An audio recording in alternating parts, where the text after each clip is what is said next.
उसमें सबसे पहले ये है कि डिस्कवरी हुआ न्यूक्लियस का, रदरफोर्ड ने किया था, ठीक है। कोई भी अगर न्यूक्लियस है तो हम लोग उसको इस तरह से रिप्रेजेंट करते हैं, एक्स, ए और जेड। ये जो ए होता है इसको कहते हैं नंबर ऑफ न्यूक्लियॉन्स। न्यूक्लियॉन्स का मतलब ये हो जाएगा आपका न्यूट्रॉन प्लस प्रोटॉन, ठीक है।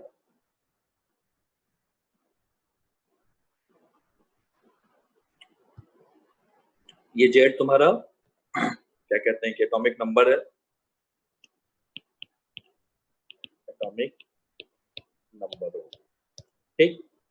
अच्छा, सबसे पहले इसके हम साइज की बात करें, ठीक है। साइज ऑफ न्यूक्लियस कितना होता है, तो एक फार्मूला है जिसको रेडियस से रिप्रेजेंट करता है। दुनिया में जितने सारे रेडियस होंगे वो आर नॉट इंटू ए 1/3, ठीक।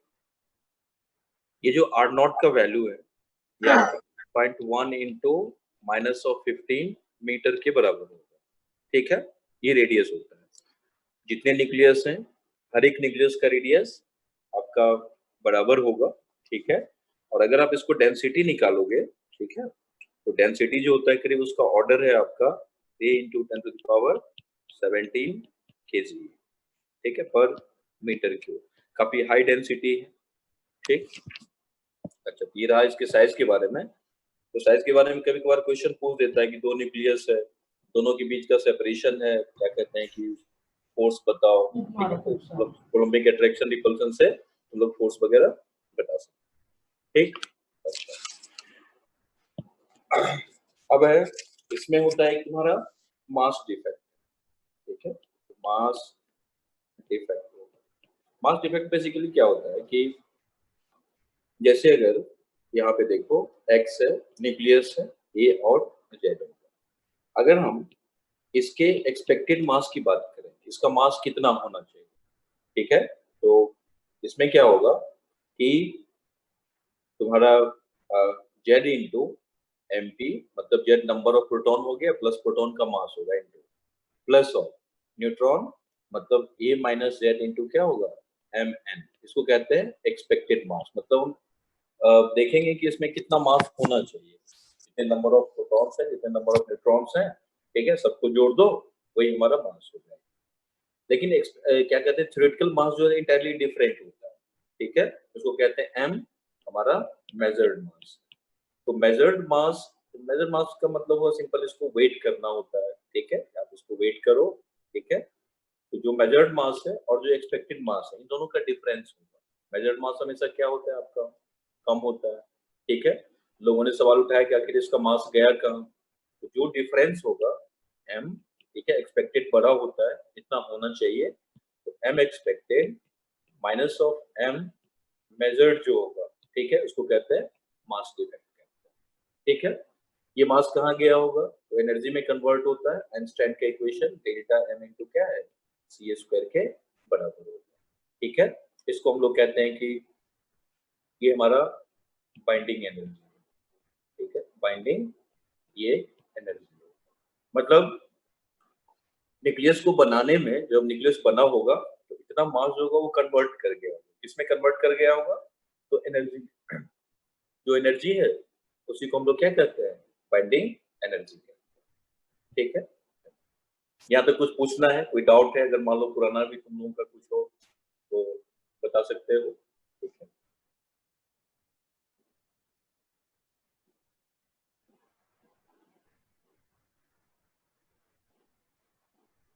नहीं, कोई रिस्पॉन्स नहीं है तो ठीक है, आगे बढ़ते हैं।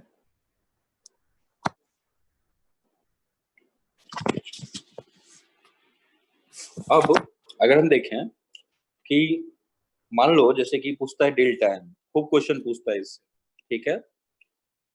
डेल्टा एम ये एक न्यूक्लियस है, एक्स ए जेड, ठीक है। अच्छा, जब आप मेजर्ड मास इसको देखोगे, मेजर्ड मास हमेशा देखना क्योंकि मास ऑफ एटम देता है, ठीक है। तो हम इसको कह सकते हैं कि मास ऑफ न्यूक्लियस कितना होगा, एम एक्स ये लिखा रहेगा मास ऑफ एटम। इसको जरूर पढ़ना है तुमको, ठीक है। मास ऑफ एटम दे रहा है कि मास ऑफ न्यूक्लियस दे रहा है, मास ऑफ एटम दिया, ये हो जाएगा आपका एम एक्स, ठीक है। मास ऑफ न्यूक्लियस कैसे निकालेंगे, तो इसमें इलेक्ट्रॉन के मास को माइनस कर देते हैं, तो मास ऑफ जो हमारा न्यूक्लियस होगा n, that should be equal to ये मास ऑफ एटम यानी mx minus of z into क्या है me के बराबर। ठीक है, इसको हम कहते हैं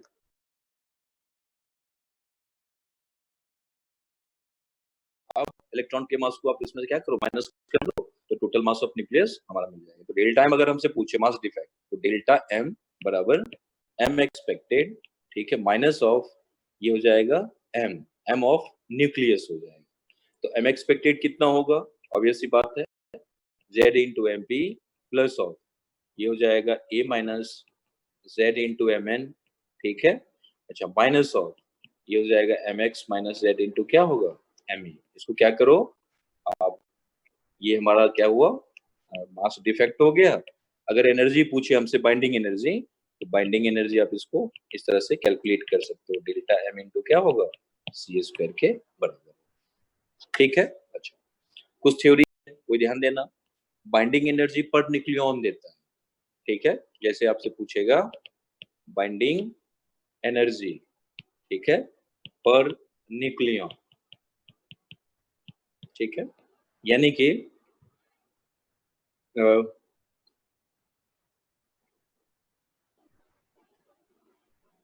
ठीक है, तो जिसका ज्यादा होगा बाइंडिंग एनर्जी पर न्यूक्लियन, ठीक है, अगर ग्रेटर हुआ इसका मतलब क्या होगा मोर स्टेबल होगा, उसमें स्टेबिलिटी हमारा क्या होता है ज्यादा होता है, ठीक है, वो हमारा ज्यादा स्टेबल होगा। अच्छा, तुम कैलकुलेट कर सकते हो कैसे निकालते हैं, जैसे कि अगर कोई रिएक्शन है, मान लो ए से बी प्लस सी जा रहा है, प्लस क्या होगा एनर्जी, जो एनर्जी यहाँ पे रिलीज होता है उसको हम लोग कहते हैं क्यू वैल्यू, ठीक है, दिस इज रिलीज्ड एनर्जी, ठीक। अच्छा, कोई भी प्रोडक्ट जैसे न्यूक्लियस है ये टूटा बी और सी में बना, तो बी और सी का जो हमारा क्या कहते हैं कि बाइंडिंग एनर्जी होगा वो ए से बड़ा होना चाहिए, तभी एनर्जी क्या होगा वहां से रिलीज करेगा, ठीक है, यानी हम कह सकते हैं इंडिविजुअल भी सो,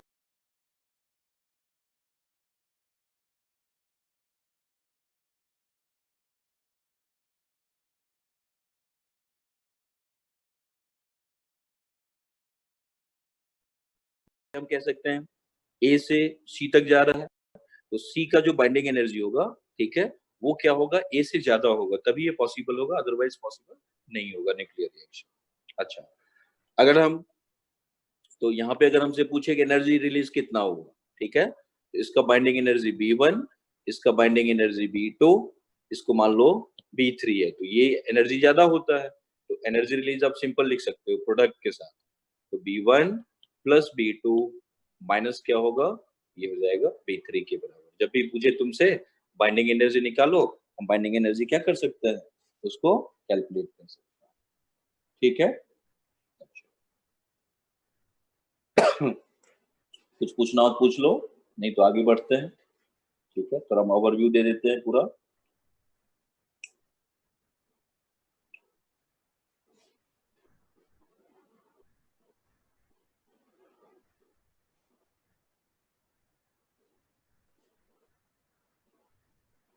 ठीक है, चलो नेक्स्ट है,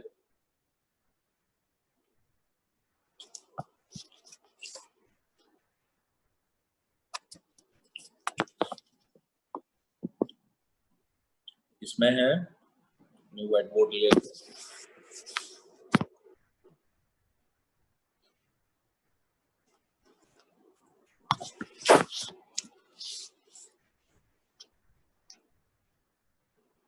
जैसे अच्छा एक दो बातें, जैसे कि आपका एक एमयू बराबर एक एटॉमिक मास यूनिट होता है, C12 का टोटल मास होगा वो आपका 12 एमयू के बराबर होगा, इसको आप इसमें लिखोगे, ठीक है, ये मास है एक्चुअली, एक एमयू बराबर 1.66 into 10 to the power minus करीब करीब 27 किलोग्राम होता है। अच्छा, इसको अगर आप एनर्जी में चेंज करोगे तो 931 पॉइंट ये लिखा रहेगा मेगा इलेक्ट्रॉन वोल्ट पर सी स्क्वायर के बराबर होगा, ठीक है, यहाँ पे लिख देना। जब भी एटॉमिक मास यूनिट में आपको वैल्यू दिया रहे, आप क्या करो इसको यहाँ से मल्टीप्लाई कर दो, ठीक है। अच्छा, जैसे हम चलो एक सिंपल एग्जांपल लेते हैं, अगर पूछे हमसे कह रहा है कि बाइंडिंग एनर्जी बताओ Fe, you have to find, ठीक है, बाइंडिंग एनर्जी, ठीक है, ऑफ Fe 56 और 26 यहाँ पे दिया रहेगा, ठीक है, इस सबसे घबराना नहीं।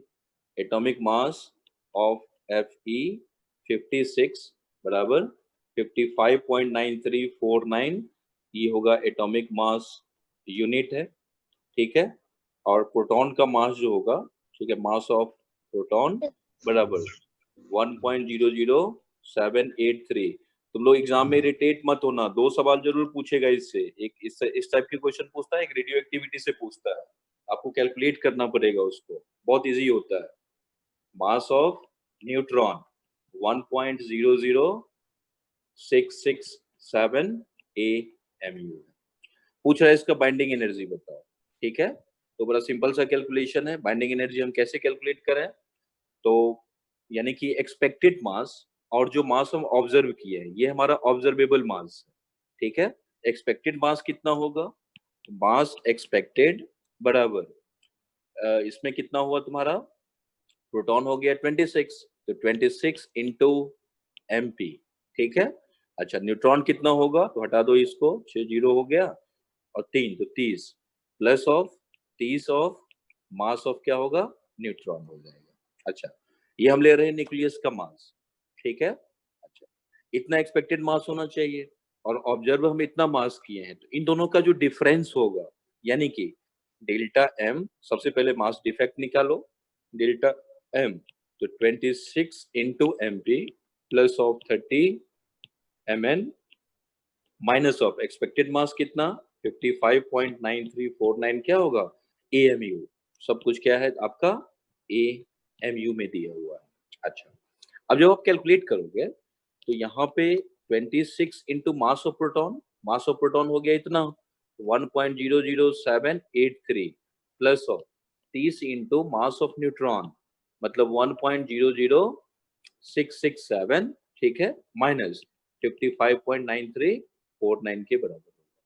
अब ये एक एमयू है, ठीक है। अगर हमसे पूछे बाइंडिंग एनर्जी निकालना है तो डेल्टा M इंटू क्या होगा C², ये आपका एमयू में यूनिट में है ही, ये C², इसको क्या करो सिंपल 931 से मल्टीप्लाई कर दो, ठीक है।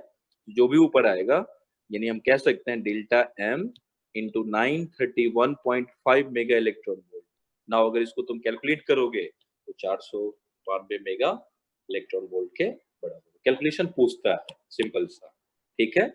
तो इस तरह से बाइंडिंग एनर्जी आप कैलकुलेट कर सकते हो। अब जरा हम इसको समझते हैं, ये क्या चीज है। 492 मेगा इलेक्ट्रॉन वोल्ट यानी कि जो हमारा ये आयरन है 5626, ठीक है, इसको तोड़ोगे, ठीक है, ब्रेक करेंगे, क्या कहते हैं कि कंस्टिट्यूएंट पार्टिकल प्रोटॉन और न्यूट्रॉन में, तो ब्रेक करेंगे तो हमें क्या करना पड़ेगा, इतना एनर्जी जो होगा वो एनर्जी हमें क्या चाहिए, देना पड़ेगा, ठीक है, तब ये ब्रेक होगा, अदरवाइज नहीं होगा, ठीक है।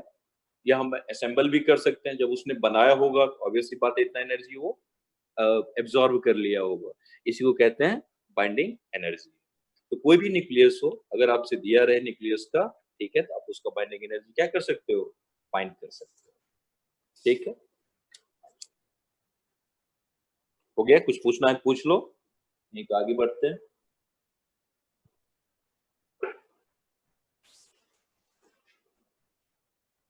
एक मिनट का टाइम देते हैं।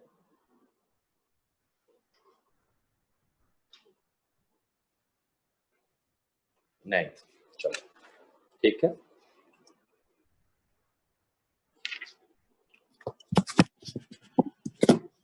दूसरा होता है इसमें एक कर्व, ठीक है, उस कर्व को ध्यान में देना, जे एडवांस में क्वेश्चन भी पूछा था, बताएंगे यहाँ पे। होता क्या है कि यहाँ पे बाइंडिंग एनर्जी, ठीक है, पर न्यूक्लियॉन है, ठीक है। अच्छा, और ये होगा आपका Z होगा, ठीक है। तो जो ग्राफ आता है वो ग्राफ आप देखोगे, ये क्या होगा, ऊपर जाएगा और फिर एक पीक पॉइंट पर लेगा, और फिर यहाँ से ये स्टैंडर्ड ग्राफ है, किसी बुक्स वगैरह में सब जगह हम लोग क्या किए हैं, सारे डेटा को अरेंज करके ग्राफ प्लॉट किए। इस पॉइंट पे यानी हम कह सकते हैं ये जो पॉइंट है, ठीक है, यहाँ पे होगा, तो यहाँ पे क्या होता है, आयरन होता है जो कि मोस्ट स्टेबल है, 56 होता है। जिसका बाइंडिंग एनर्जी पर न्यूक्लियन ज्यादा होता है वो सबसे ज्यादा स्टेबल होगा। यहाँ से यहाँ तक ये जो रीजन है, इस रीजन में पर न्यूक्लियन हमारा बढ़ रहा है और फिर आगे चल के क्या होता है, ये हमारा डिक्रीज कर जाता है। ठीक है। अच्छा, अब हम कह सकते हैं यहाँ पे जो भी न्यूक्लियस है, कहाँ पे, इस पॉइंट पे, ठीक है, ये छोटा न्यूक्लियस, छोटा कहने का मतलब उसका जेड का नंबर जो होगा वो कम होगा, और यहाँ पे जो न्यूक्लियस होगा वो क्या होगा, आपका बड़ा रहेगा। ठीक है। अच्छा, तो जब भी हम कहेंगे कि मान लो जैसे कि इस रीजन में अगर कोई न्यूक्लियस अनस्टेबल है, वो अनस्टेबल क्या करेगा, वो टूटेगा। आवाज नहीं करो, ये यहाँ पे ब्रेक करेगा। तो जब ये ब्रेक करेगा, ठीक है, म्यूट ऑल कर देते हैं, ठीक, यहाँ पे, तो इस ब्रेकिंग को हम लोग कहते हैं न्यूक्लियर, ये हो जाएगा आपका फीजन। ठीक है। जब कोई लार्ज क्या कहते हैं न्यूक्लियस टूटता है, टू कंपोनेंट बनाएगा। तो हमेशा ध्यान देना, हम तुमसे पहले ही बोले थे कि मान लो ए है, बी प्लस सी, दो न्यूक्लियस में ये स्प्लिट किया, तो जब ये स्प्लिट करेगा तो इसका जो बाइंडिंग एनर्जी होना चाहिए पर न्यूक्लियन, वो क्या होना चाहिए, ए से छोटा होना, सॉरी ए से बड़ा होना चाहिए।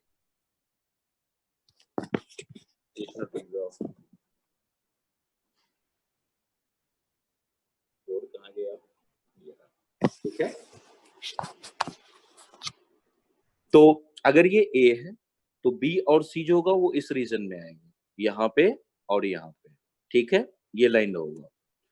दूसरा, अगर मान लो फ्यूजन पॉसिबल है, ठीक है, हम कह सकते हैं इसमें कि ये जो होगा, ठीक है, क्या होगा,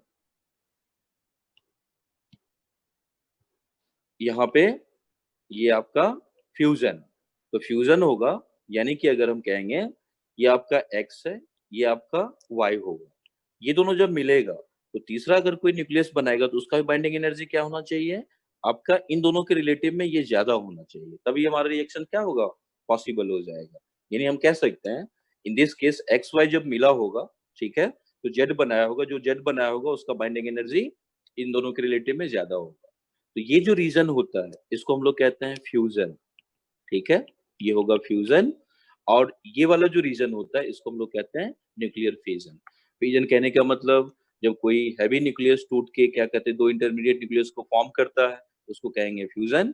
ठीक है, और जब दो लाइटर न्यूक्लियस मिलके एक हमारा तीसरा न्यूक्लियस बनाता है उसको कहते हैं हम लोग क्या, ये हमारा न्यूक्लियर फ्यूजन रिएक्शन। ठीक है, तो यहाँ से ये सब चीजें हैं, तुम पढ़ा भी होगा पहले। ठीक है, एक बार हम और ओवरव्यू कर दिए। ठीक, ए बराबर बी प्लस सी। जैसे कि इसमें एक बार जेई में सवाल पूछा था इसी से। ठीक है,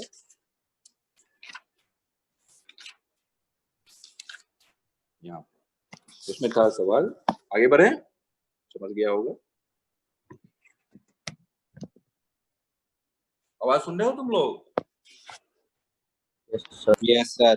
अच्छा ठीक है, जैसे कि इसमें क्वेश्चन पूछा था, उसने कहा था कि ये बाइंडिंग एनर्जी पर न्यूक्लियन का ग्राफ है। ठीक है, ग्राफ कुछ आपका क्या है, यहाँ पे है।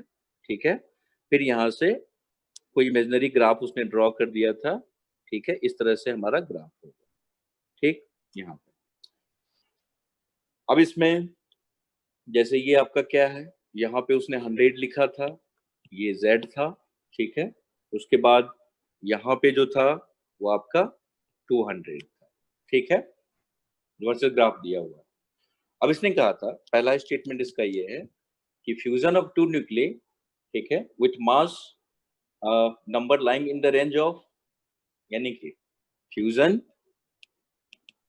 हमारा जो क्या कहते हैं फ्यूजन होगा, फ्यूजन, ठीक है, with mass number, with mass number, ठीक है, lying in the region, in the region, ठीक है, जिसका क्या कहते हैं कि जेड है, वो जेड आपका 1 से 50 will release energy, will release energy. अच्छा, ये स्टेटमेंट सही है गलत है, ये उसने पूछा। सबसे पहले चेक करो कि चूंकि क्या है ये बाइंडिंग एनर्जी पर न्यूक्लियॉन। कह रहा है कि जब Z 1 से 50 के बीच में हो, यानी कि 1 से 50 के बीच में होगा, ठीक है, होगा ना, तो क्या कहते हैं फ्यूजन। फ्यूजन मतलब 1 और 50 मिलेगा तो क्या कहते हैं कि हमारा 51 बनाएगा, या क्या कहते हैं 49 और 49 अगर मिला होगा तो 98 बनाएगा। यानी कि इस रीजन में अगर दो कोई भी मॉलिक्यूल्स मिलेगा, ठीक है, तो मिलने के बाद जो रिजल्टेंट होगा वो इसी रीजन में आएगा, क्योंकि 100 से 100 से ज्यादा नहीं होगा। यानी कि अगर ये x है, ये हमारा y है, तो इस रीजन में अगर दो हमारा फ्यूज कर रहा है, तो फ्यूज करने के बाद जो हमारा रिजल्टेंट बनाएगा वो रिजल्टेंट सॉरी वो रिजल्टेंट क्या होगा, वो इसी रीजन में आएगा। इसका मतलब प्रोडक्ट और रिएक्टेंट हर एक का बाइंडिंग एनर्जी क्या होगा, बराबर होगा। हम पहले ही बताए हैं ये पॉसिबल नहीं है, बिकॉज क्या होना चाहिए, जो भी प्रोडक्ट होगा उसका बाइंडिंग एनर्जी पर न्यूक्लियन क्या होना चाहिए, ज्यादा होना चाहिए। Then in this case this situation is not possible. ठीक है, थ्योरेटिकल अंडरस्टैंडिंग काफी पूछता है आपका मॉडर्न फिजिक्स सब में, ठीक है, तो उस पर ज्यादा फोकस करना है और सिंपल होता है। अच्छा, दूसरा इसने पूछा था सेकेंड कि फ्यूजन ऑफ टू न्यूक्लियस, ठीक है, फ्यूजन पॉसिबल होगा कब, जब हमारा Z क्या होना चाहिए आपका 51 से ये 100 के बीच में होगा। एनर्जी रिलीज करेगा कि नहीं करेगा। अब जरा सोचो 51 और 100 है, ठीक है, होगा, तो अगर हम इन दोनों को मान लो सम करेंगे तो 151 आएगा, यानी कि 100 और 100 हमारा क्या है 200। अगर 100 होगा और 99 होगा, कोई भी वैल्यू ले लो, तो 100 और 99 में क्या हो जाएगा आपका, दोनों अगर फ्यूज करेगा, फ्यूज करने के बाद क्या होगा, जो रिजल्टेंट होगा वो रिजल्टेंट आपका इस रीजन में आएगा। अच्छा, अगर हमारा इस रीजन में आ रहा है, इसका मतलब प्रोडक्ट है, ठीक है, रिएक्टेंट यानी 100 से थोड़ा कम ले लो, फिर उसके बाद कोई दूसरा ले लो, इन दोनों को जो सम करेंगे तो क्या होगा 100 से एक्सीड हो जाएगा, और 100 से जो ही एक्सीड होगा इसका जो बाइंडिंग एनर्जी है प्रोडक्ट का वो क्या होगा, रिएक्टेंट से ज्यादा होगा। इसका मतलब क्या है, ये हमारा पॉसिबल है। ठीक है, अच्छा, तो इस सवाल में यही इसके कहने का सेंस था कि जो प्रोडक्ट हो रहा है उस प्रोडक्ट का बाइंडिंग एनर्जी हमेशा क्या होगा, रिएक्टेंट से ज्यादा होना चाहिए, तब क्या होगा, न्यूक्लियर रिएक्शंस हमारा पॉसिबल। ठीक है, अच्छा, तीसरा था मान लो फ्यूजन है, ठीक है, पूछा था कि फ्यूजन पॉसिबल होगा कब, जब जेड क्या होना चाहिए 100 और 200 के बीच में होना चाहिए। अब जरा सोचो, यहाँ पे क्या करो, कोई एक वैल्यू ले लो 198, ठीक है, और एक हम और ले लेते हैं, ठीक है, कोई भी ले ले, 100 से ज्यादा कर देते हैं, ठीक है, तो ये हो जाएगा 102 होगा, ये हो जाएगा 10, 9 1 10, और ये हो जाएगा आपका 300। ठीक है, होगा। अच्छा, क्या ये पॉसिबल है? तो अगर हम देखें 100 और 200 होगा, 100 और 200 हुआ, तो यहाँ पे जो भी स्प्लिट होगा, स्प्लिट मतलब टूटने के बाद ये जो होगा वो इस रीजन में आ जाएगा, और उसका बाइंडिंग एनर्जी पर न्यूक्लियन क्या है, रिएक्टेंट से कम है। इसका मतलब ये क्या होगा, ये नॉट पॉसिबल होगा, ये संभव है ही नहीं। ठीक है, हम लोग नहीं कह सकते इसको। ठीक है, अच्छा, उसके बाद पूछा था कि 200 और 250 के बीच में, हम कह सकते हैं कि अगर हमारा फ्यूजन फ्यूजन पॉसिबल होगा तब जब 200, ठीक है, ए और 250 के बीच में रहेगा, तो इसमें एनर्जी रिलीज होगा। अब चेक करो, ये 200 है, ये 250 है, तो 200 से आगे जाएंगे, ठीक है, होगा, तो टूटेगा, ये ऑब्वियस सी बात है, इसके रेंज में जो टूटेगा वो इस रीजन में आएगा, यानी कि प्रोडक्ट हमारा यहाँ पे है और रिएक्टेंट क्या होगा, इस रीजन में आ जाएगा, जिसका बाइंडिंग एनर्जी पर न्यूक्लियन क्या है, रिएक्टेंट से ज्यादा है, तो हम कह सकते हैं ये भी क्या होगा, ये हमारा पॉसिबल होगा। तो अब जरा चेक करो, जैसे कि हम एडवांस वगैरह का एग्जाम देते हैं, उसमें क्या सवाल पूछता है, बस इसमें क्या है, बेसिक अंडरस्टैंडिंग है कि आपको ये चीज आता है कि नहीं आता है। ठीक है, आप उसमें क्या कह सकते हैं कि रिलेट कर सकते हो या नहीं कर सकते हो। ठीक है, तो कर्व से इस तरह के सवाल पूछे जाते हैं, कुछ पूछना है तो पूछ लो, ठीक है, नहीं तो हम आगे बढ़ते हैं।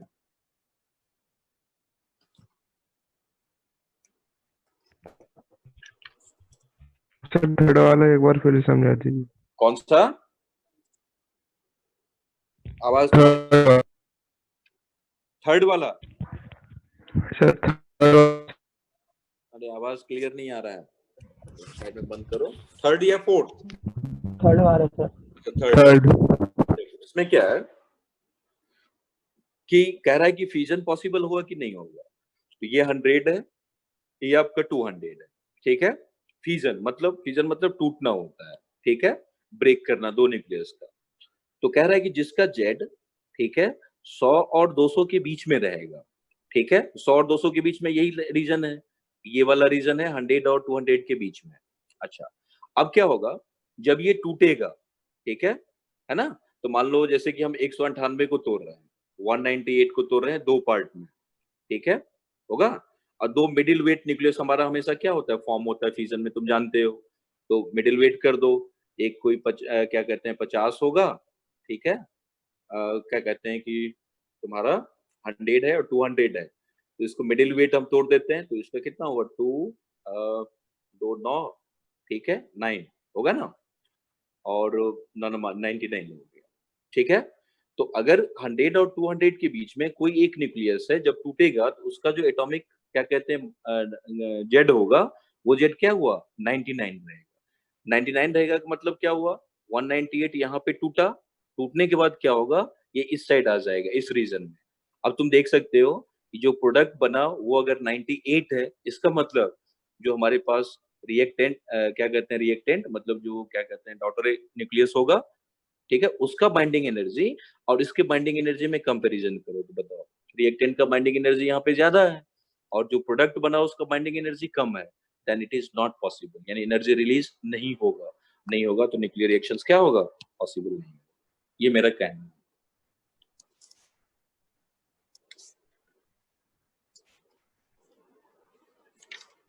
ठीक है, चलो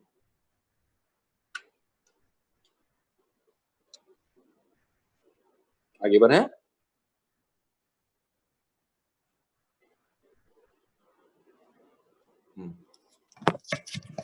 नहीं पूछना है तो आगे बढ़ते हैं।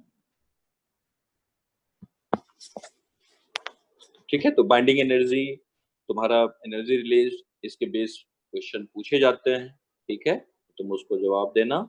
ठीक है, जैसे कि एक और देखो मेरे पास जेई का क्वेश्चन सब है, ठीक है, इसमें पूछा था, कितना सिंपल सिंपल क्वेश्चन सब पूछता है।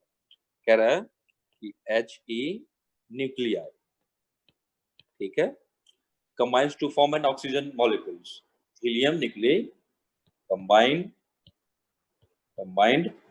to form, ठीक है, ये हो जाएगा ऑक्सीजन न्यूक्लियस, ऑक्सीजन ये हो जाएगा न्यूक्लियस होगा, ठीक। अच्छा, energy release in the reaction is, जबकि एमओ दिया हुआ है, एमओ बराबर 15.9994 AMU, ठीक है, और आपका एम ऑफ एच ई दिया हुआ है, ये आपका 4.0026 AMU, ठीक है, और एक AMU बराबर, ठीक, 2005 में जो एडवांस में पूछा था, देखो कैसा सवाल सा पूछता है, 931.5 मेगा इलेक्ट्रॉन वोल्ट पर सी स्क्वायर। कह रहा है कि हीलियम न्यूक्लियस जब क्या कहते हैं कंबाइन कर रहा है तो हमारा ऑक्सीजन न्यूक्लियस बना रहा है, इसका मतलब क्या होगा, ऑब्वियस सी बात है आपका न्यूक्लियर फ्यूजन होगा, ठीक है। अच्छा, यहाँ पे आप लिखो हीलियम, ठीक है, हीलियम हो गया 4 और ये हो जाएगा 2। अच्छा, यहाँ पे ऑक्सीजन न्यूक्लियस कितना होता है, ऑब्वियस सी बात है, ये कितना होगा आपका, तो यहाँ पे लिख देते हैं कितना, तो ऑक्सीजन का 16, ठीक है, और ये बन जाएगा 8, ठीक है, यही कंबाइन करके फॉर्म किया। जो भी इंटरमीडिएट रिएक्शन सब होगा वो होने दो। अब क्या करते हैं, कितना हीलियम मिला होगा तो क्या कहते हैं ऑक्सीजन बनाया होगा, ठीक है, तो ये अगर 4 से इसको मल्टीप्लाई कर दें, ठीक है, तो ये हो जाएगा क्या होगा, ठीक है, 4 से मल्टीप्लाई कर दें प्लस क्या होगा एनर्जी रिलीज, ये इसका बेसिक रिएक्शन हो जाएगा। अब कह रहा है, ठीक है, कि आप बताइए इसमें एनर्जी कितना रिलीज होगा, एनर्जी रिलीज कैसे लिखते हो, बाइंडिंग एनर्जी ऑफ, ये हो जाएगा ऑक्सीजन है, ठीक है, यही होगा, ये है ना। अच्छा, और बाइंडिंग एनर्जी क्या होगा, देश होगा, ये है, क्या होगा, इतना रुक जाओ, ये क्यों आ रहा है बार बार, ठीक है, तो यहाँ पे ये नहीं, तो अब इसमें एनर्जी रिलीज निकालते हैं, ठीक है। तो अब एक चीज और है, ये क्वेश्चन देने का मेरा मेन पर्पस ये है कि देखो दो तरह से देता है। एक तो आप इसका बाइंडिंग एनर्जी लिख देगा, ठीक है ना, इसका बाइंडिंग एनर्जी लिख देगा। दूसरा इसका तरीका ये है, वो क्या करेगा, मास एनर्जी, आइंस्टाइन ने कहा था, ठीक है, कि अगर आपका मास दिया हो, ठीक है, बाइंडिंग एनर्जी लिखने का ये भी तरीका है कि बाइंडिंग एनर्जी हम ऐसे भी लिख सकते हैं, मास ऑफ, ठीक है, रिएक्टेंट माइनस मास ऑफ, ये हो जाएगा प्रोडक्ट, ठीक है। क्योंकि तुम देख रहे हो क्या हुआ होगा, रिएक्टेंट का जो मास है, ठीक है, वही मास क्या किया होगा, कन्वर्ट किया होगा किसमें, एनर्जी में कन्वर्ट किया होगा, ठीक है। बाइंडिंग एनर्जी डिफरेंट चीज है।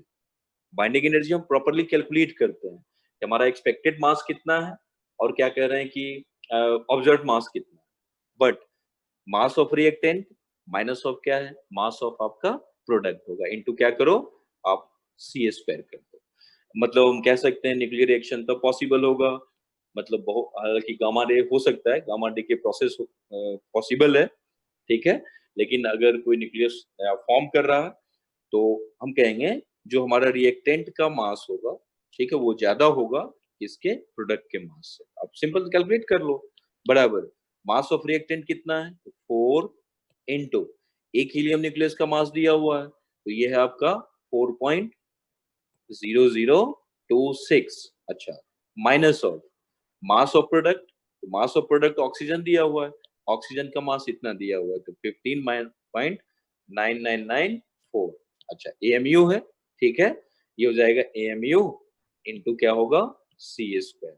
एक एमयू बराबर 931.5, ठीक है, तो जो भी आंसर आएगा 24 8 1 9 0 0, ये हो जाएगा 16 माइनस 15.999, ये हो जाएगा 4 इंटू 931, ये क्या होगा मेगा। जो भी आंसर आएगा उस आंसर को देख लो। ये देखो जेई तुम्हारा 2005 में पूछा है एडवांस में। अब जरा सोचो एग्जाम में ये ऐसा क्वेश्चन कुछ भी नहीं है, लेकिन केवल स्टूडेंट डरता है तो कैलकुलेशन से, कैलकुलेशन आपको करना ही पड़ेगा, कैलकुलेट कर दोगे, इसमें कुछ नहीं है, नहीं बनाओगे नंबर लूज करोगे। कभी फियर फैक्टर मत रखना इसमें, बहुत सिंपल सा चीज है, ठीक है, उसको हम लोग चेक करेंगे। चलो इसमें कुछ पूछना है तो पूछ लो, नहीं तो आगे बढ़ते हैं।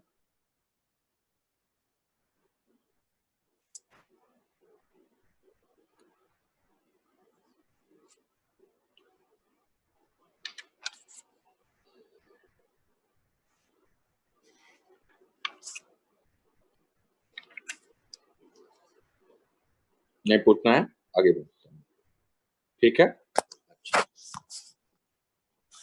अब है नेक्स्ट, इसमें एक होता है रेडियो एक्टिव डीके, ठीक है, थोड़ा सा हम ओवरव्यू देंगे, ठीक है।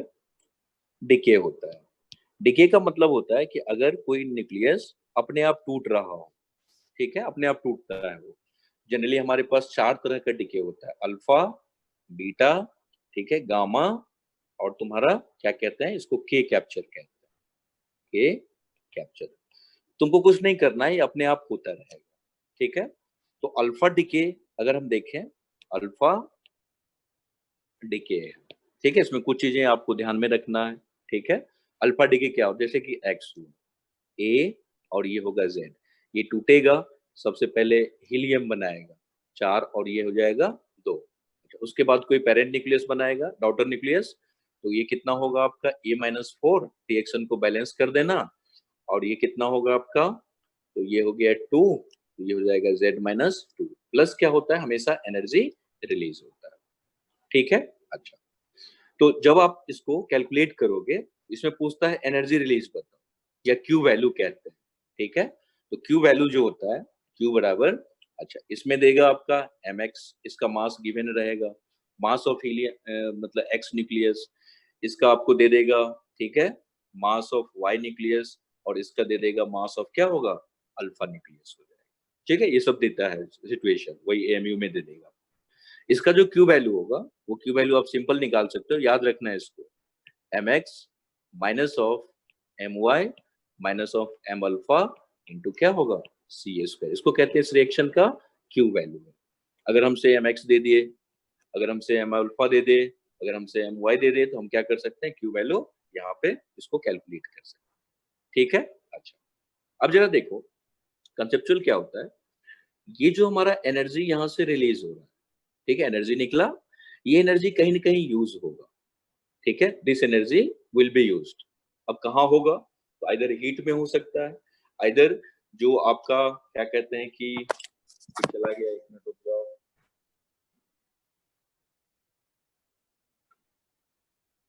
कहाँ गया, ठीक है, यहाँ पे।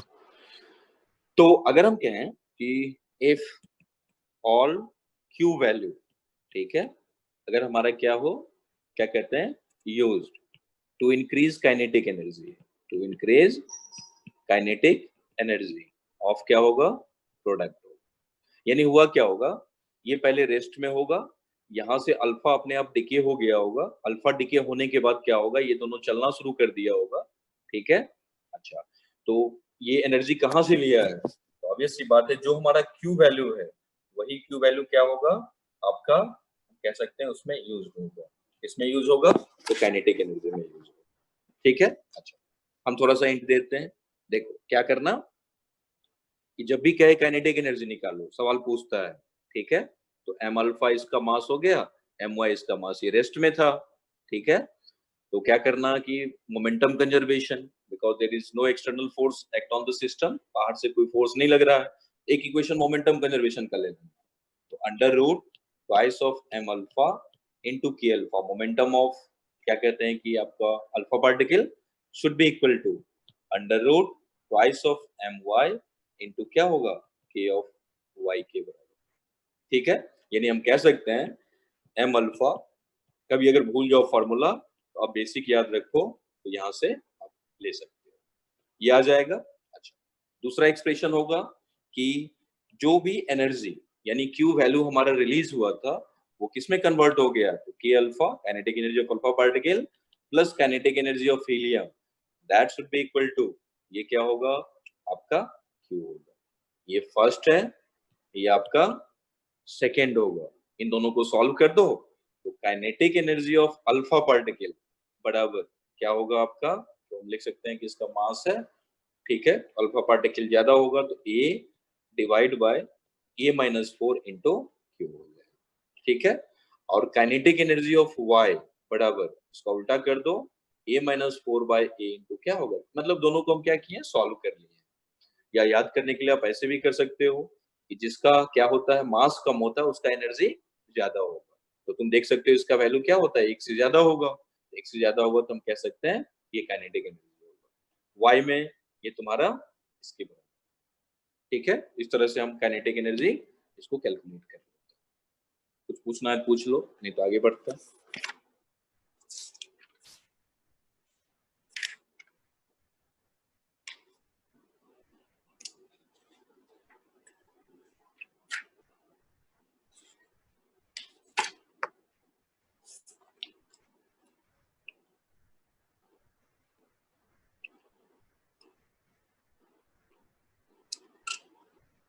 ठीक है, आगे बढ़ते हैं।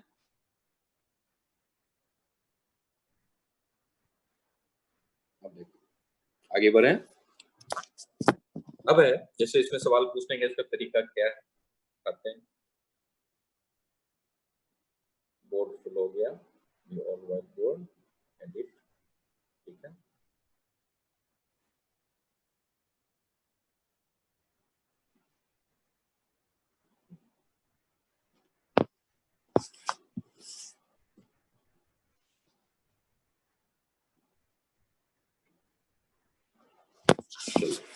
ठीक है, जैसे पूछा था एक बार सवाल इसने कि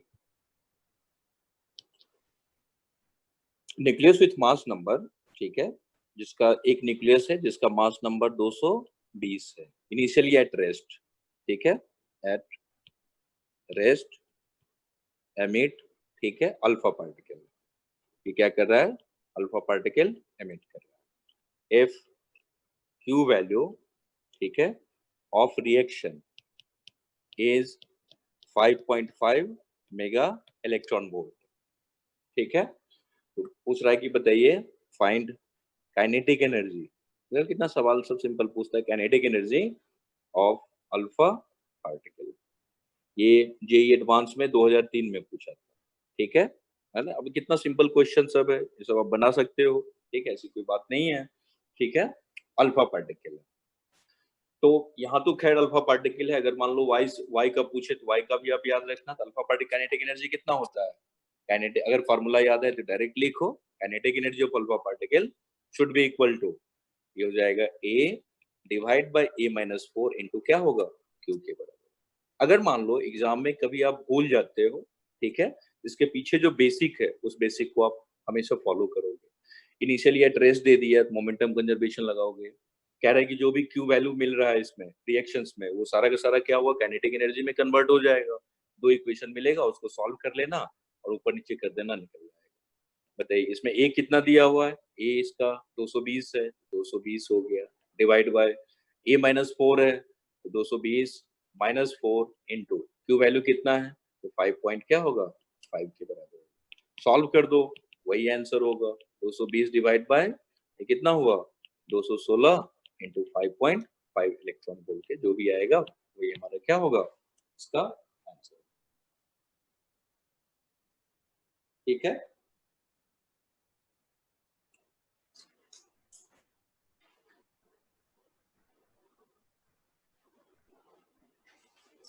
आगे बढ़े,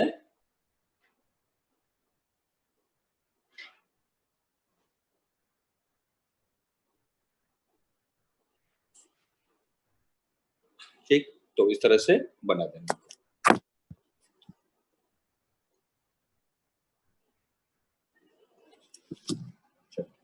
दूसरा होता है, ठीक है, पहले हम ओवरव्यू दे देते हैं सबका, ठीक है, फिर कंबाइंड सवाल में आएंगे। इसमें होता है एक बीटा पार्टिकल, बीटा डीके, ठीक है, जिसको बीटा माइनस भी कहते हैं, एक्चुअली इलेक्ट्रॉन होता है, ठीक है, ये हमारा इलेक्ट्रॉन होता है। अच्छा, इसमें सिंपली हम कह सकते हैं, ठीक है, कि जो इसका मेन रिएक्शन है, ठीक है, वो रिएक्शन आपका क्या होगा, तो कोई एक न्यूक्लियस है आपका X, ये हो जाएगा A, ये होगा Z, ठीक है। अच्छा, यहां से आओगे, एक न्यूक्लियस बनेगा, पहले आप क्या करना है, इलेक्ट्रॉन लिख देना, इलेक्ट्रॉन नेगेटिव है -1 और क्या होगा 0, ठीक है, तो इसका A ही बचेगा और यहाँ पे क्या होगा Z-1, ठीक है, सॉरी Z ऑफ +1, ठीक है, दोनों को जोड़ेंगे तो हमारा Z के प्लस क्या होगा, यहाँ पे Q वैल्यू निकलेगी, ठीक है। अच्छा, ये इसका बेसिक रिएक्शन, ठीक है, बीटा इसको कहते हैं, बीटा माइनस डी के हो गया। अच्छा, इसमें वही चीज mx दिया रहेगा, आपका my दिया रहेगा, ये मास ऑफ इलेक्ट्रॉन है, ठीक है, ये हमारा क्या है, q के बराबर है।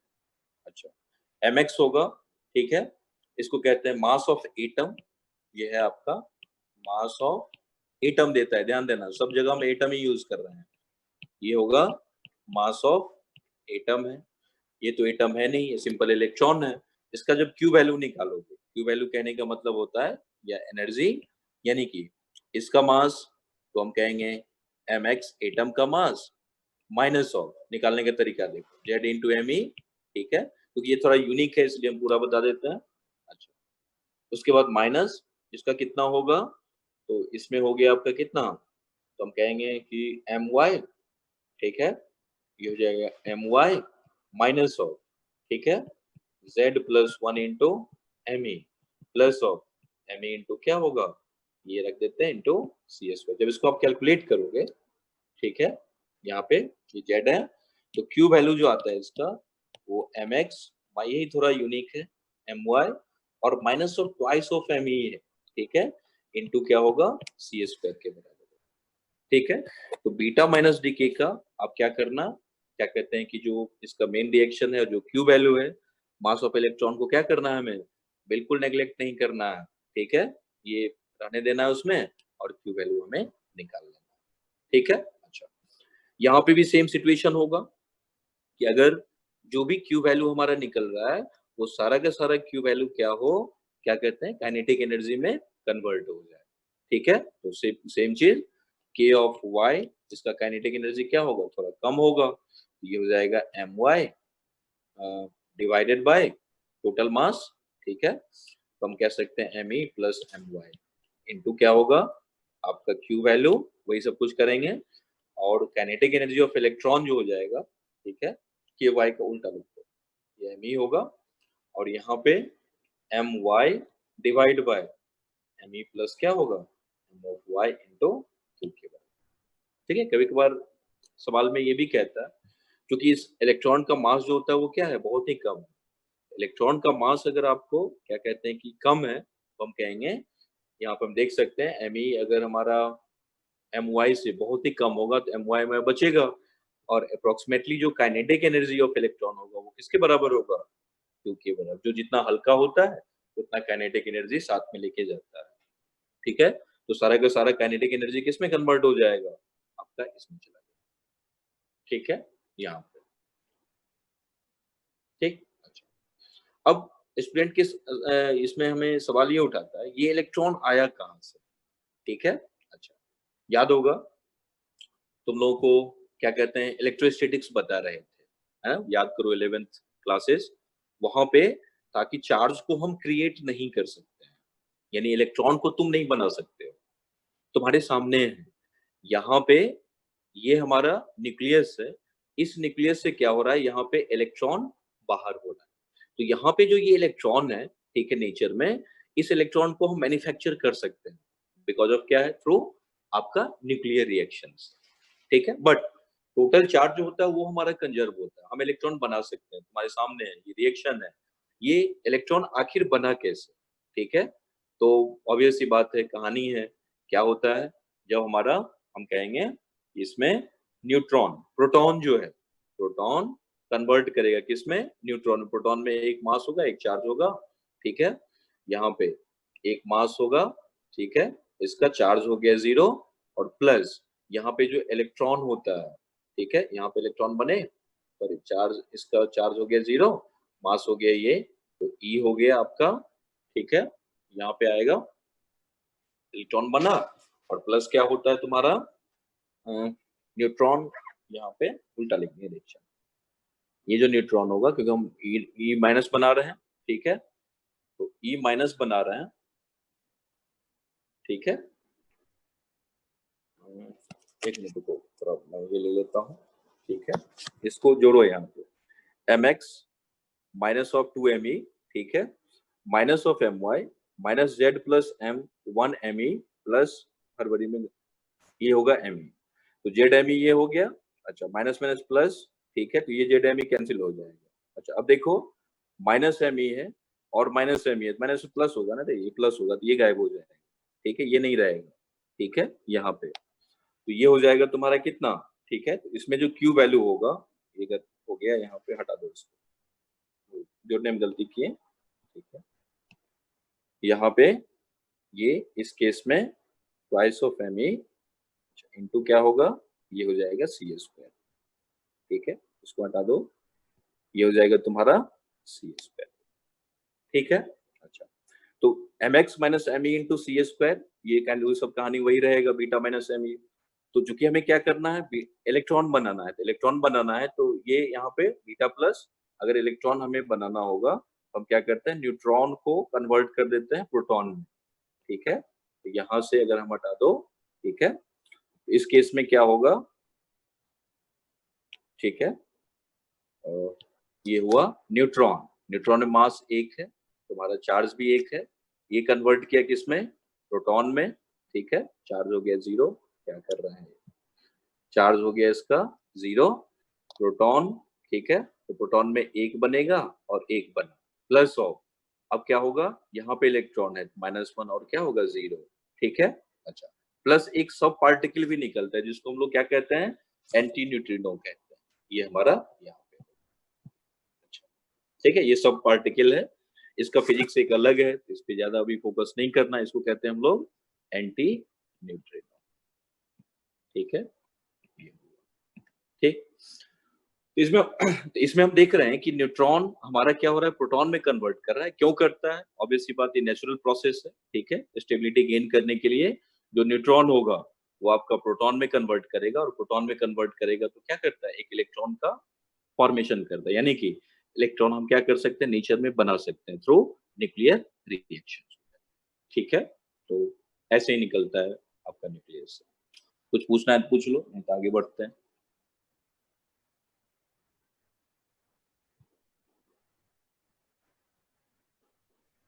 ठीक है, तो ये सब कहानी याद रखना। सर हाँ सर एक बार आप वो क्यू वैल्यू की जो आपने रिएक्शन जो लिखी है वो एक बार देख लीजिए, उसमें एम कैंसिल नहीं हो रहा है, मतलब -2 एम आना चाहिए, एक बार देख लीजिए। माइनस ये है, जेड एम ई है। ठीक है, अच्छा माइनस माइनस ये हो जाएगा प्लस, तो ये कैंसिल आउट हो जाएगा। ठीक है, होगा ना? हाँ यही है। ठीक है, तो एम एक्स माइनस ये तुम्हारा कितना हुआ, m x minus z into m e minus of ये हो जाएगा तुम्हारा कितना, ये है तुम्हारा Z प्लस 1। ठीक है, और ये इलेक्ट्रॉन है तो Z प्लस 1 और ये हो जाएगा E, तो Z plus 1 minus of m e और प्लस कैंसिल हो जाएगा ना रे, यहाँ पे ये एक एम ई है, यहाँ पे माइनस है तो यहाँ भी माइनस होगा, दोनों क्या होगा यहीं पे आउट हो जाएगा। Yes sir. ठीक है, तो रहेगा, सही रहेगा।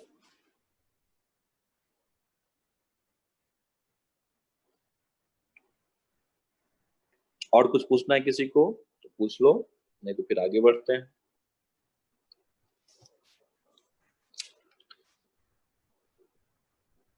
दूसरा होता है नेक्स्ट, आगे बढ़ो, पढ़ा भी होगा।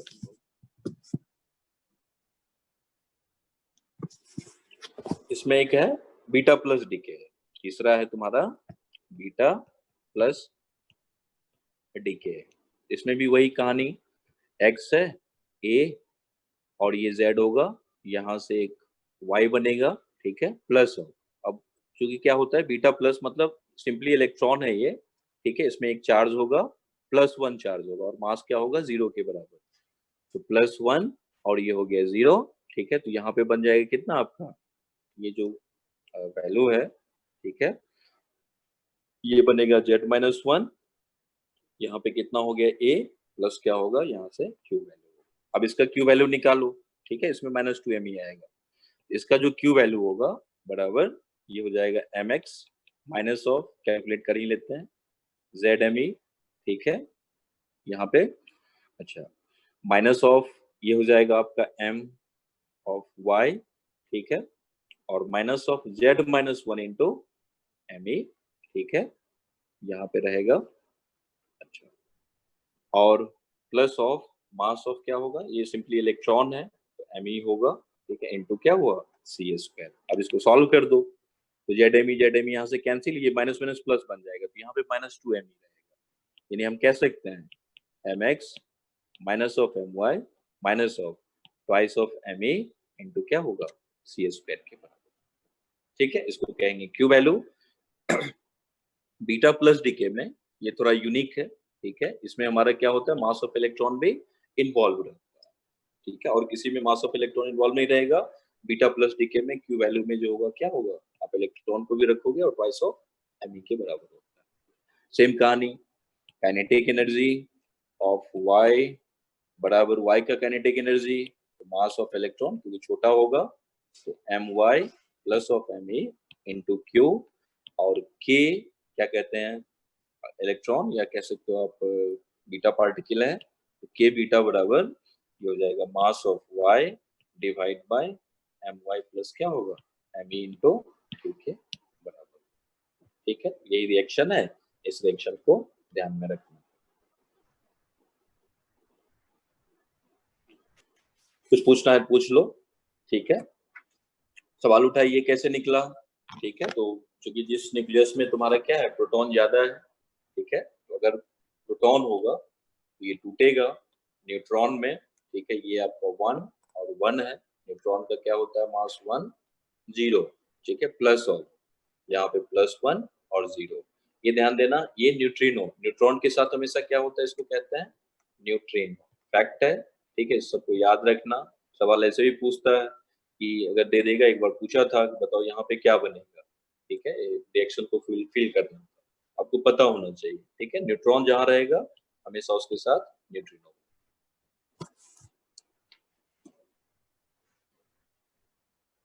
कुछ पूछना हो पूछ लो, नहीं तो आगे बढ़ते हैं।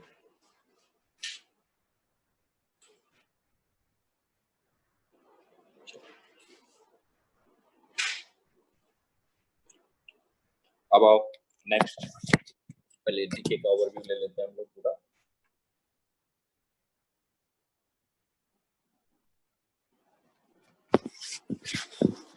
चौथा होता है तुम्हारा, ठीक है, अल्फा हो गया, बीटा हो गया, गामा, ठीक है, थर्ड है। जैसे गामा डीके है तो क्या होगा, जब भी मान लो कोई अगर एक्स ए और जेड होगा, अल्फा हो बीटा हो, ठीक है, ये जब कन्वर्ट करता है, यहां से हीलियम निकला 4 और 2, अच्छा, प्लस वाई ए माइनस 4 और ये हो जाएगा जेड माइनस क्या है 2, प्लस क्या हुआ क्यू वैल्यू, ठीक है। तो ये एक्चुअली क्या है, इलेक्ट्रोमैग्नेटिक रेडिएशन है। होता क्या है कि अगर ये न्यूक्लियस है, ये टूटा, क्या है, वाई न्यूक्लियस बना, ठीक है, और प्लस क्या है, यहाँ पे एनर्जी निकलेगा। कुछ एनर्जी यहाँ पे क्या करता है, ये एक्साइटेड स्टेट में चला जाए। तुम कहोगे न्यूक्लियस में कहाँ से एक्साइटेड स्टेट है, ऑब्वियस सी बात है, जैसे हमारा इलेक्ट्रॉन है उसमें बहुत सारे स्टेट को हम डिफाइन किए हैं। सिमिलरली जब क्या कहते हैं कि एनर्जी न्यूक्लियस में मान लो ट्रांसफॉर्म हो रहा है, चीज होता है, तो न्यूट्रॉन या प्रोटॉन अपने एक्साइटेड स्टेट हायर स्टेट में चला जाएगा। तो यहाँ पे क्या होता है, वो स्टार लिखेगा, ये लाइन है, ठीक है, इसका मतलब होगा दिस इज एक्साइटेड स्टेट, ठीक है। अच्छा, अब ये एक्साइटेड स्टेट में गया होगा, जब ये क्या करता है, फिर से ग्राउंड स्टेट में वापस आता है, ठीक है, तो ग्राउंड स्टेट में वापस आएगा, ठीक है, तो क्या करता है, यहाँ पे एक फोटोन रिलीज होगा, जो फोटोन रिलीज हो रहा है वही हमारा क्या है, गामा डीके है। ऑलमोस्ट अगर आप देखोगे तो हर एक न्यूक्लियर रिएक्शन में गामा होता है। ये डेंजरस भी है, ठीक है, इलेक्ट्रोमैग्नेटिक रेडिएशन है, इसका पेनिट्रेटिंग पावर क्या होता है, काफी ज्यादा होता है, ठीक है, तो यही डेंजरस है क्या कहते हैं न्यूक्लियर रिएक्शंस में। तो जब भी रिएक्शन होगा तो कुछ ना कुछ एक्साइटेड स्टेट में जाएगा, और फिर से जब वो वापस होता है तो इतना एनर्जी क्या करेगा, ये एनर्जी हमारा रिलीज कर देगा। मान लो अगर ये गामा फोटोन के पास एनर्जी हमारा क्या है, E1 है, ठीक है, तो अगर अब हमसे पूछे कि बताओ इसका काइनेटिक एनर्जी कितना होगा, काइनेटिक एनर्जी हम कैलकुलेट कर सकते हैं, क्योंकि जो भी एनर्जी यहाँ पे रिलीज हुआ उस एनर्जी में से क्या करो, इसको आप माइनस कर दो, तो माइनस कर दो तब उतना ही एनर्जी क्या होता है, क्या कहते हैं, कन्वर्जन होगा। किसमें कन्वर्जन होगा, आपका काइनेटिक एनर्जी में। तो अब हम कह सकते हैं के अल्फा, यानी काइनेटिक एनर्जी ऑफ अल्फा जो होगा that should be equal to a upon a minus 4 into क्या होगा, क्यू माइनस E1 आप लिख दो, ठीक है। Similarly kinetic energy of y बराबर हम कहेंगे ए माइनस 4, ठीक है, डिवाइड बाय ए इंटू क्या होगा, क्यू माइनस E1 के बराबर। तो हमेशा ना एक्साइटेड स्टेट में आ रहा है तो वहां से हम क्या करेंगे, इसको माइनस करेंगे, ठीक है। तो गामा डीके बीटा में भी होगा, अगर बीटा हो रहा है तो वहां पे भी क्या होता है, रेडिएशन बाहर होता है, ठीक है, रेडिएशन बाहर होगा तो हम कह सकते हैं। ठीक है, कुछ पूछना हो पूछ लो, नहीं तो फिर से आगे बढ़ते हैं। चलिए इस पे हम एक सवाल भी देते हैं, देखो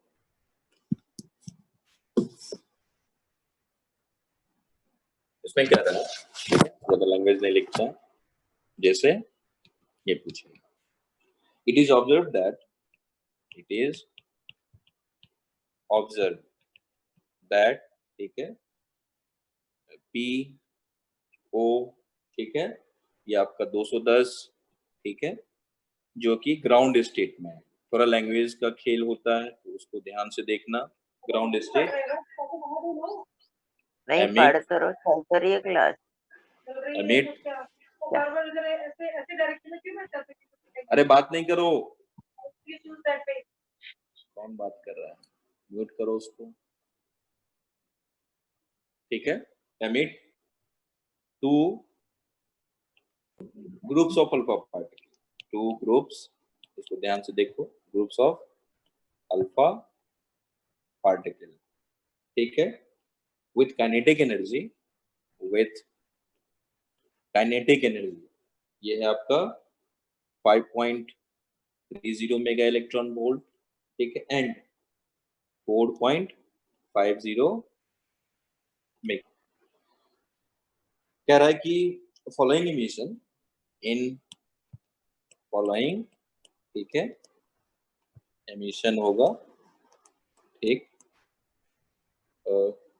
particle nuclei are found in ground state and excited state, nucleus यानी कि nucleus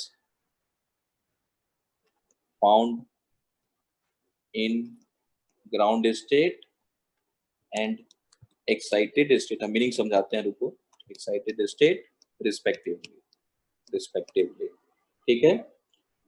find energy of gamma photon, find energy, ठीक है, ऑफ गामा फोटोन, ठीक है। अच्छा, अब देखो इसमें क्या रहा है कि ये हमारा एक न्यूक्लियस, इसको ध्यान से देखो, ठीक है। अच्छा, ये न्यूक्लियस क्या कर रहा है, रेडिएशन इमिट करेगा, अपने आप टूटेगा, वो टूटने पे इसमें अल्फा पार्टिकल निकलेगा, ठीक है, अल्फा पार्टिकल बाहर हो रहा है। कह रहा है जो अल्फा पार्टिकल ग्राउंड स्टेट में है उसका काइनेटिक एनर्जी, मतलब जो न्यूक्लियस ग्राउंड स्टेट में था उसका काइनेटिक एनर्जी कितना है, 5.30 मेगा इलेक्ट्रॉन वोल्ट, और जो एक्साइटेड स्टेट में है उसका जो काइनेटिक एनर्जी होगा वो क्या होगा, आपका 4.50 मेगा इलेक्ट्रॉन वोल्ट, ठीक है। अच्छा, यहाँ पर रिस्पेक्टिवली लिख दिए हैं, ठीक है। अब कह रहा है कि in following imagine respectively find energy of gamma photon, हुआ क्या होगा, ठीक है। जैसे कि ये पोलोनियम है P210, ये कुछ बना होगा, ठीक है, अपना सीरीज बनाया होगा, यहाँ पे ये अल्फा पार्टिकल है। अच्छा, यहाँ पे जो एक्स बना होगा, ठीक है, जो एक्स बना होगा आपका वो क्या होगा, ग्राउंड स्टेट में। तो इसके साथ जो अल्फा पार्टिकल बाहर हो रहा है इसका काइनेटिक एनर्जी कितना है, 5.3 मेगा इलेक्ट्रॉन वोल्ट। अच्छा, दूसरा क्या होगा, यहाँ पे जैसे 210 है, ये चेंज हुआ होगा कौन सा, एक्स में, ठीक है, प्लस अल्फा पार्टिकल निकला होगा, लेकिन ये क्या होगा, एक्साइटेड स्टेट में, ठीक है। अच्छा, एक्साइटेड स्टेट में होगा तो यहाँ से जो अल्फा पार्टिकल का हमारा काइनेटिक एनर्जी था वो क्या था, 4.50 मेगा इलेक्ट्रॉन वोल्ट के बराबर। ये हमारा कहना है, डिफरेंस होना ही चाहिए, क्योंकि हम कह सकते हैं इसके पास जो एनर्जी होगा और इसके पास जो एनर्जी होगा दोनों में फर्क होगा, ठीक है। अच्छा, जितना हमारा फर्क होगा ऑब्वियस सी बात है, यानी डिफरेंस होगा, वही कहाँ गया होगा, आपका यहाँ से फोटोन रिलीज किया, ठीक है। अगर आप क्वेश्चन समझ गया, क्वेश्चन को सॉल्व भी कर सकते हो। अब कह रहा है काइनेटिक एनर्जी हमारा क्या है, इसके बराबर है। अच्छा, तुम जानते हो हमारा क्यू वैल्यू क्या है ना, मान लो इसमें क्यू वैल्यू क्यू प्राइम, इसमें कुछ क्यू वैल्यू होगा वो हमारा क्या है, क्यू के बराबर हो जाएगा, ठीक है, मतलब नाम दे देते हैं, अब ऐसी बात है यहाँ पे। तो अब अगर हम देखें कि इसमें कितना क्यू वैल्यू होगा हम निकाल सकते हैं, ठीक है। कैसे निकालते हो, तो kinetic energy of alpha particle बराबर ये हो जाएगा a divide bye a-4 into क्या होगा, q के बराबर, ठीक है। यहां से आप q कैलकुलेट कर लो, यानी कि kinetic energy of alpha particle into a-4 divide by a, ठीक है, ये सब दिया हुआ है, अब सॉल्व कर देना। इसका काइनेटिक एनर्जी कितना है, 5.30 इंटू a-4, 210 में से 4 को घटा दो, ठीक है, तो कितना बनेगा, 204, 206, अच्छा, डिवाइड बाय a 210। सिमिलरली अगर हम इस रिएक्शन का क्यू वैल्यू निकालते हैं, यानी कि क्यू प्राइम जो होगा दैट इज, सब कुछ वही रहने दो, काइनेटिक एनर्जी क्या हुआ अल्फा, ठीक है, into a-4 divide by 4 calculate करेंगे तो वही सब कहानी होगा, ठीक है, बराबर इसका काइनेटिक एनर्जी कितना है 4.5 इंटू 206 डिवाइड बाय क्या होगा 200,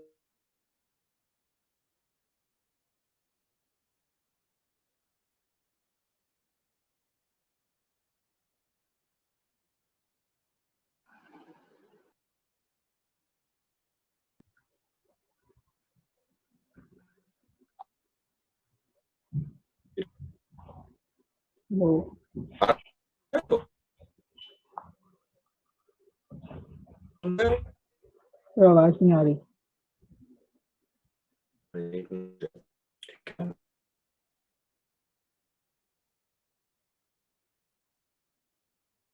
आवाज नहीं आ रही।